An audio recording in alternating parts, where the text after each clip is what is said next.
पूर्वी सिंहभूम जिला अंतर्गत नरवा पहाड़ यूसिल आवासीय कॉलोनी की उप डाकघर में 19 खाता धारकों का करोड़ों रुपए गबन मामले की जांच करने बुधवार को नरवा पहाड़ उप डाकघर पहुंचे। जिले के वरीय डाक अधीक्षक उदय भान सिंह व सहायक डाक अधीक्षक आर के दास दोनों अधिकारियों ने पीड़ितों से बातचीत की तथा जांचों उपरांत उन्होंने कहा कि 19 लोगों की शिकायतें मिली है तथा पाया गया है कि लोगों ने पैसे तो जमा किए लेकिन कंप्यूटर में एंट्री नहीं की गई। क्षेत्र लोग कथित एजेंट कपिल भक्त को स्टाफ समझकर अपनी पासबुक दिए हुए थे।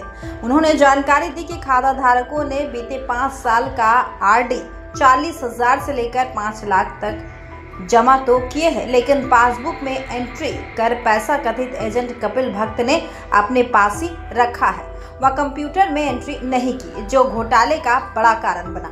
उन्होंने कहा कि इस घोटाले में लापरवाह स्थानीय पोस्ट मास्टर राज माझी पर विभागीय कार्रवाई की जाएगी व जिनका भी पास गायब हुआ है वो पासबुक में स्टाम्प लगा है, उनके पैसे जांच कर 90 दिनों के अंदर वापस दिलाई जाएगी।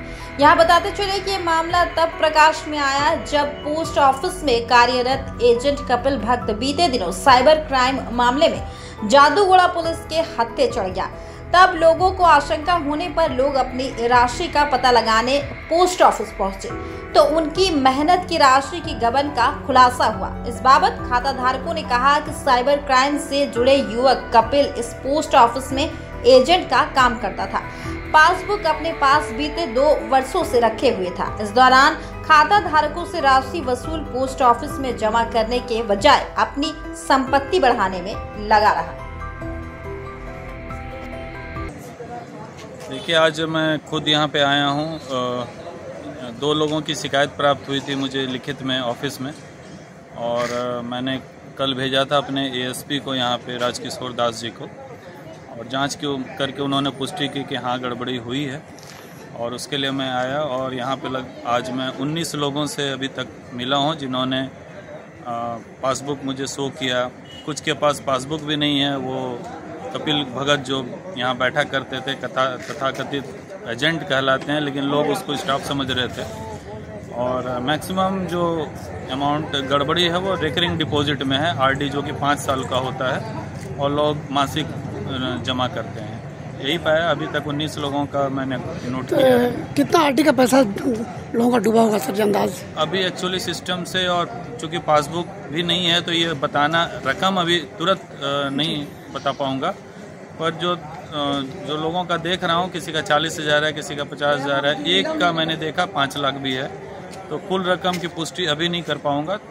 दोषी तो यहाँ पे नो डाउट जो यहाँ के पोस्ट मास्टर हैं, और तो उनका रोल होना चाहिए था, उनको रोकना चाहिए था अगर कोई अंदर बैठ रहा है या बाहर बैठ रहा है। अगर हमारे पोस्ट मास्टर सजग रहते तो शायद ये नहीं होता। तो दोषी तो मैं यहाँ के पोस्ट मास्टर को ही मान रहा हूँ, और कपिल भगत तो किए हैं तो वो भी दोषी। अब विभाग क्या कार्रवाई करेगी?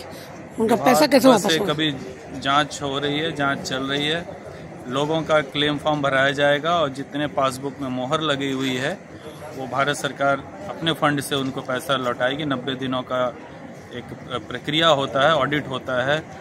तो पैसा जिसका पासबुक है और उस पर मोहर, डाकघर की मोहर लगी हुई है, तो उसमें पैसा मिलना ही मिलना है लोगों को। और विभागीय प्रक्रिया हम लोग कर रहे हैं, पोस्ट मास्टर पे एक्शन लेंगे। आए हैं, देखिए ना, हम लोग को धोखा हो गया। हम लोग के साथ, हम लोग वहाँ जमा करते थे पैसा, फिर देखिए हम लोग को नहीं पता था, 10 साल हो गया जमा करके, और अचानक देखिए ऐसा कर दिया। तो बताइए क्या करिएगा? कितना पैसा गड़बड़ी लगता है? मेरा सर महीना में 10,000 कम से कम 3,000 करके जमा करते थे। 3,000 में अब देखिए तो एकदम आपका 24 से लेके बिल्कुल जमा नहीं है, 25 तक। अब सर बताइए क्या कीजिएगा? क्या नाम हो गया आपका? सुमित्रा भूमिज। सुमित्रा भूमिज। अच्छा।